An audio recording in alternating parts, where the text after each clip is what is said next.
Bismillahirrahmanirrahim. Assalamualaikum warahmatullahi wabarakatuh.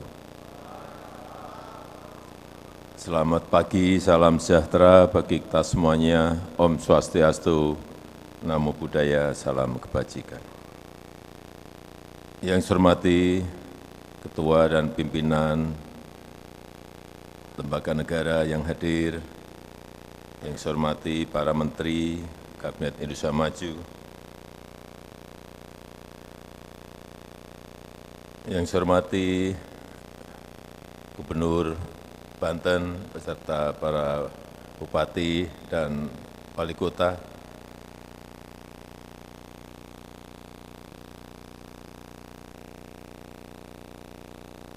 yang saya hormati Kapolri beserta pimpinan TNI yang hadir, yang saya hormati Ketua Umum PBB HIPMI, Bung Akbar Himawan Bukhari,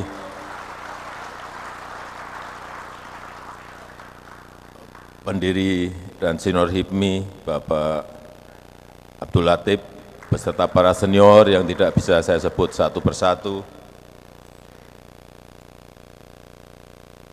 seluruh jajaran pengurus HIPMI,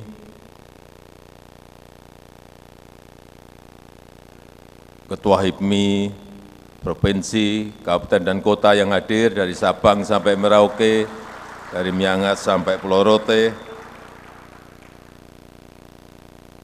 Bapak Ibu hadirin undangan yang berbahagia.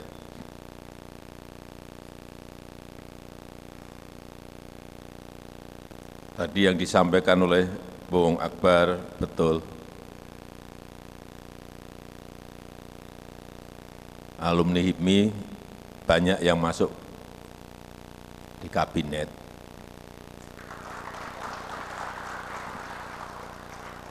Ada Pak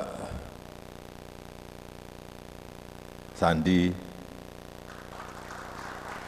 ada Pak Erik,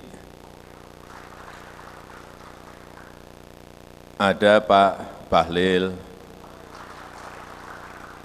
ada Pak Rosan yang baru saja,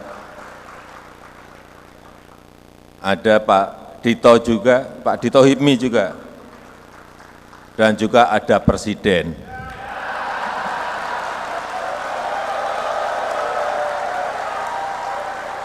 Jangan dilupakan, saya ini adalah HIPMI tapi HIPMI daerah. HIPMI kampung, memang belum masuk ke BPP, belum masuk ke HIPMI pusat. HIPMI daerah. Tapi sekali lagi, Presiden tetap HIPMI.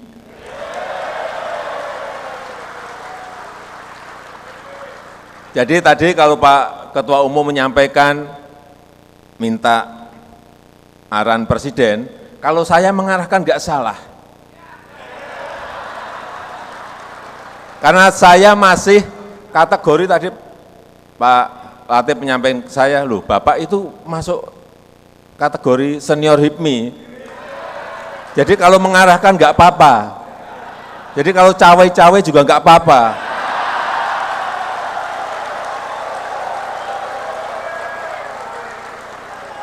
Karena kan di keluarga kita sendiri kan.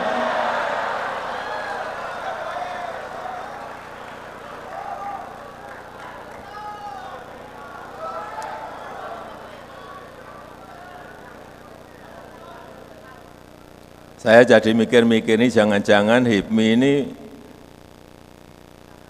sudah menjadi himpunan para menteri Indonesia. Karena dari HIPMI menterinya banyak sekali, terlalu banyak. Tapi nggak apa-apa, kalau masih punya kesempatan saya, Bung Akbar saya masukkan jadi HIPMI lagi.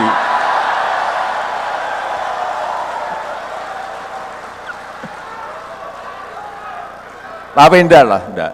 Bung Akbar ngantri untuk tahun depan jadi menteri bisa saya kira. Meskipun presidennya bukan saya, tapi Bung Akbar masuk, udah.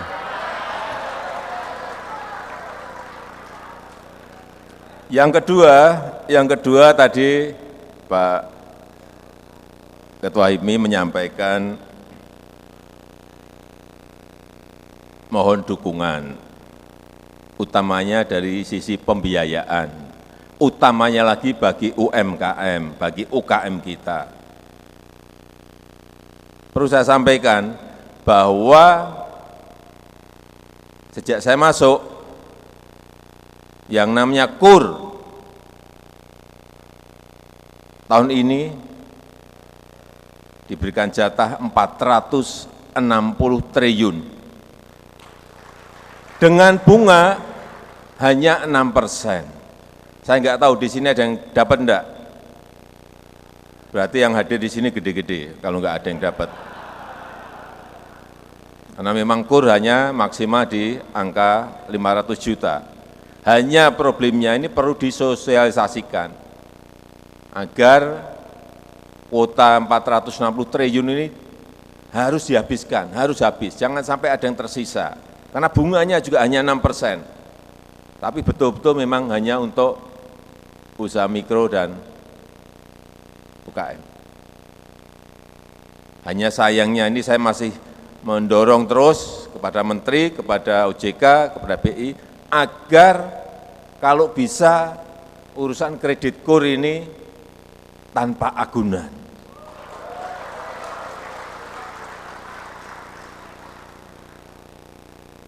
Mestinya harus menggunakan sistem kredit scoring. Mestinya seperti itu. Karena sudah 145 negara untuk UMKM itu menggunakan sistem kredit scoring. Melihat skornya, melihat karakternya, baik enggak, beri 500 juta, beri 300 juta, beri 100 juta. Mestinya seperti itu. Karena pengusaha-pengusaha muda yang baru berangkat untuk masuk ke dunia usaha, biasanya belum memiliki aset, belum memiliki kolateral, belum memiliki agunan. Jadi kalau peluang diberikan dengan sistem kredit scoring itu akan lebih memudahkan. Dan ini akan terus saya dorong.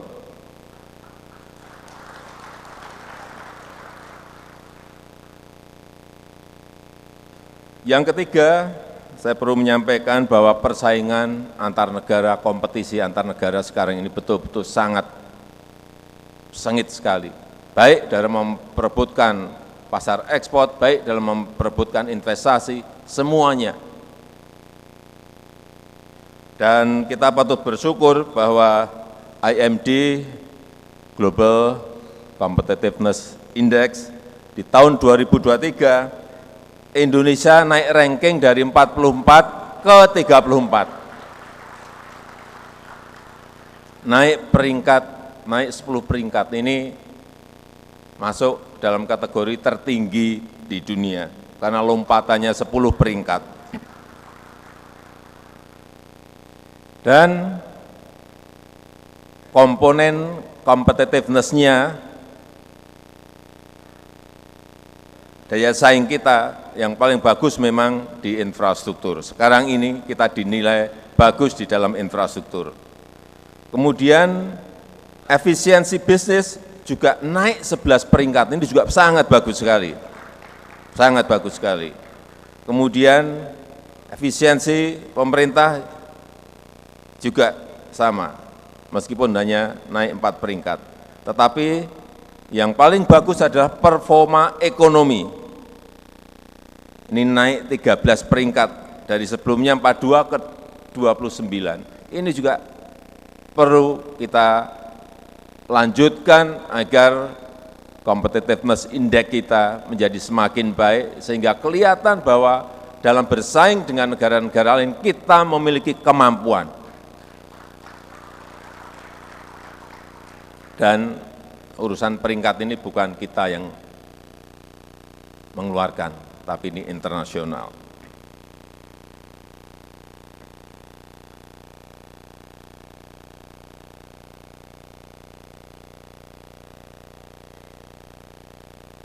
Kemudian yang berkaitan dengan hilirisasi.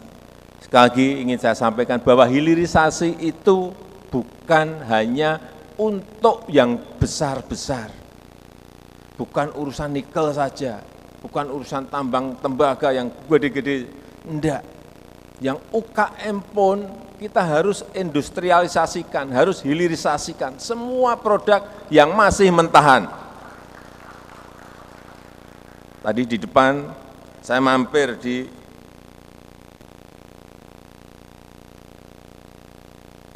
standnya Banten. Di situ ada barang seperti ini.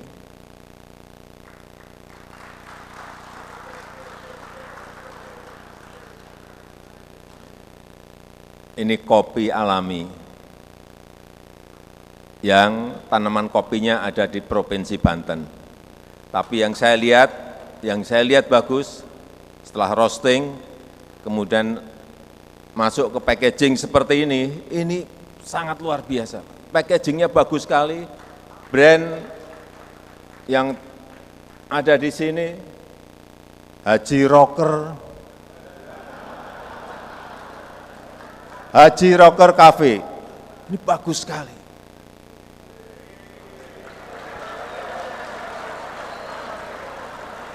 Oh, pemiliknya ada di sini.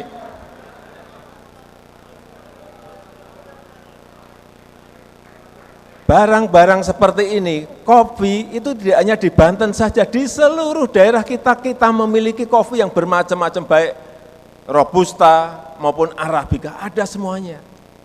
Jangan sekali-sekali kita lanjutkan mengekspor dalam bentuk biji mentahan, jangan buat seperti ini. Kuasai pasar di dalam negeri, pasar domestik harus kita kuasai. Begitu kita siap, ekspor semuanya enggak apa-apa. Barang ini betul-betul barang bagus. Kemudian yang lain juga, ini biasanya gula yang tradisional itu tidak dikemas. Ini gula semut seperti ini juga sangat bagus sekali. Gula aren, saya hanya kagum packaging kemasan yang sudah bagus-bagus seperti ini. Ini yang terus, jangan hanya Banten saja, tapi seluruh provinsi harus melakukan ini. Dan motornya adalah HIPMI, Karena kreativitas, inovasi itu pasti ada di pengusaha-pengusaha muda, pasti, saya pastikan. Packaging seperti ini sangat bagus sekali. Bagus sekali. Jadi jangan berpikir bahwa hilirisasi itu nikel ore menjadi baja. Bukan hanya itu saja. Atau tembaga menjadi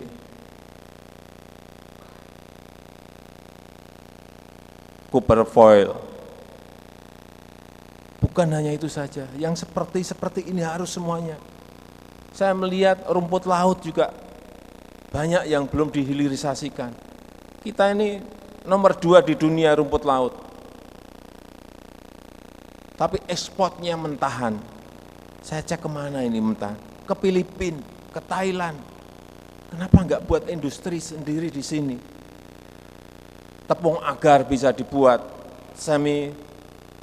kerajinan bisa dibuat, nilai tambahnya langsung melompat semuanya.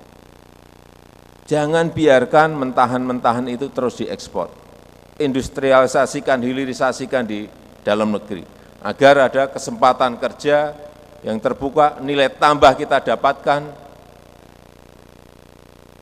Sehingga negara juga akan dapat nanti. Kalau nilai tambah muncul, negara akan dapat, penerimaan negara otomatis pasti akan naik. Kelapa sawit yang ditanam oleh, bukan yang gede-gede, yang oleh petani-petani kita, kalau dihilirkan, karena kita memiliki 46 juta ton per tahun, bisa masuk ke industri yang agak menengah, bisa sabun, bisa cocoa butter, bisa oleo food, lipat, bisa 79 kali, bisa 8 kali, bisa 5 kali. Ini harus menjadi kesadaran kita semuanya, karena sudah 400 tahun kita ini ekspor bahan mentah sejak VOC. Sekali lagi, jangan diterus-teruskan, meskipun ditekan oleh Uni Eropa, ditekan dari WTO, ditekan dari IMF, jangan mundur, jangan berhenti.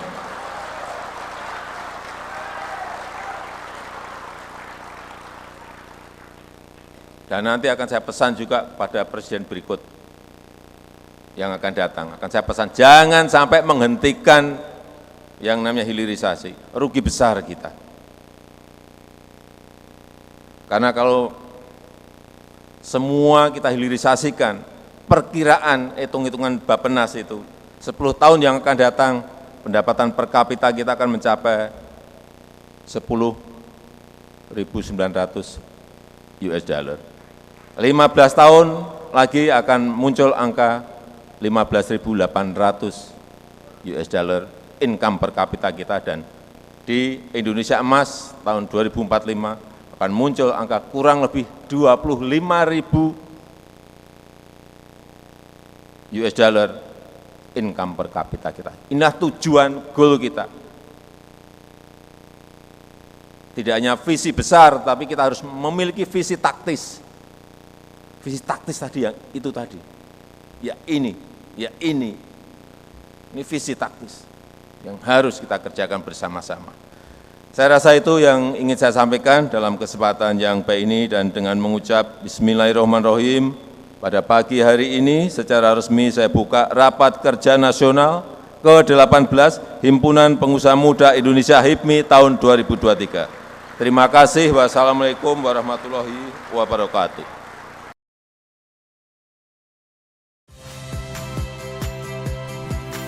Saya Cili Bella. Saksikan program-program Kompas TV melalui siaran digital, pay TV, dan media streaming lainnya. Kompas TV, independen, terpercaya.